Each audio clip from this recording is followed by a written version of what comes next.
Hey guys, it's Alex with Hammond Watch. Here today with a quick look at the SSC667. It is a solar Recraft chronograph. The Recraft line is some lower end vintage inspired watches from Seiko, and I think this is one of the more attractive visually that was put out. You know, being a fan of motorsport, it certainly puts off a Golf GT40 vibe, which I'm certainly a fan of. So I wanted to just share it with you today and give you guys a little bit better understanding of its sizing and how it looks in person. The case size is a bit large. It's 44.5 millimeters, and the lug to lug is actually 50.25 at the spring bars. So if you have a small wrist, it may be a little bit too wide for you. That said, the case does kind of cut in a little bit like a turtle, so it doesn't really overpower your wrist, and it is incredibly comfortable. But at the same time, just be wary of this. You know, I know anything over 50 millimeters can get a little bit big for the smaller wrists out there. You have a really nice thickness, being that it's a solar-powered watch of 12.5 millimeters, and a push-pull crown that's 6.5 millimeters, giving it 100 meters of water resistance. You have a 22 millimeter lug width with drilled lug holes. The strap doesn't taper at all, and then jumps up to 26 millimeters for the buckle itself, which is signed.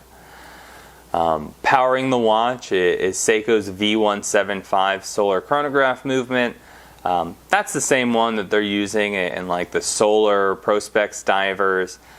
This one's just not set up for that type of depth rating, but it's a 10-month power reserve, and your accuracy is plus or minus 15 seconds a month, which is incredibly convenient.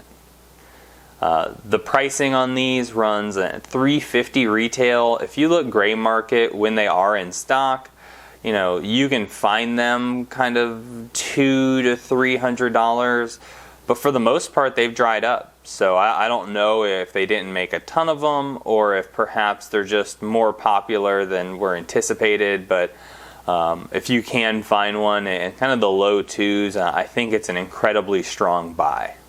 The case back is screw down and has just some basic specifications, but for the most part it is all sterile, being that it's meant to be worn on a NATO. You really don't want any type of design or anything raised here, pushing the thickness of the watch out even more.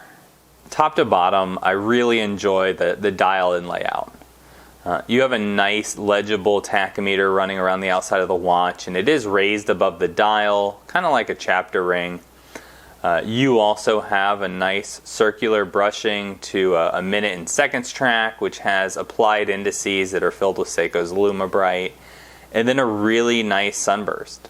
You know, in some lights you're a nice soft powder blue, and in others you're a deep navy. And I like when Seiko kind of takes their time with a sunburst. I've seen some that don't really grab the light. This one being solar powered, I think they really made an effort to make sure that it was a dynamic look, and I think they accomplished it pretty well. You do see some transparency on the sub-dials where you have your solar panels.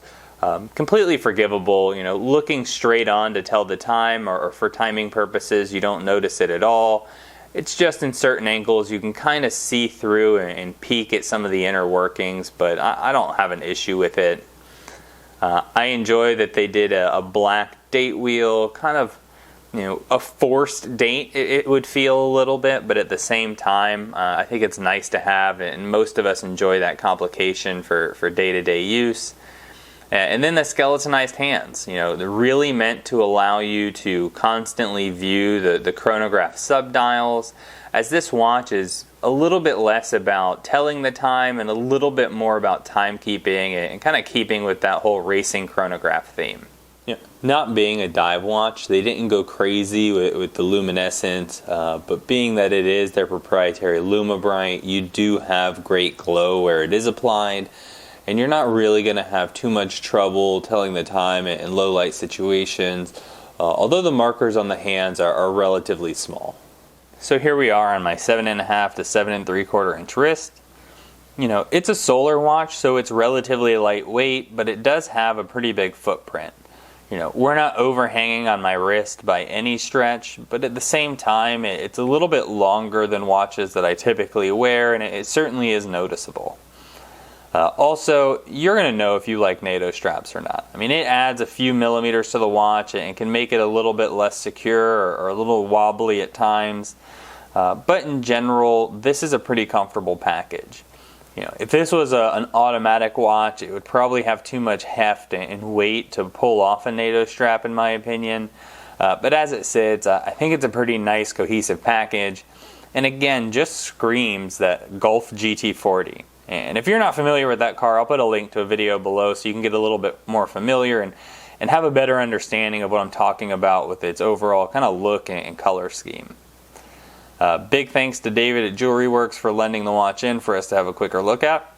He's my local Seiko authorized dealer. If you guys are ever looking for anything Seiko, reach out to him. He's great to deal with and can ship anywhere. Also, give us a thumbs up if you enjoyed the video. It really helps us out in YouTube's algorithm. And consider subscribing. Putting out watch content weekly at a minimum. And I hope to see you in the next one.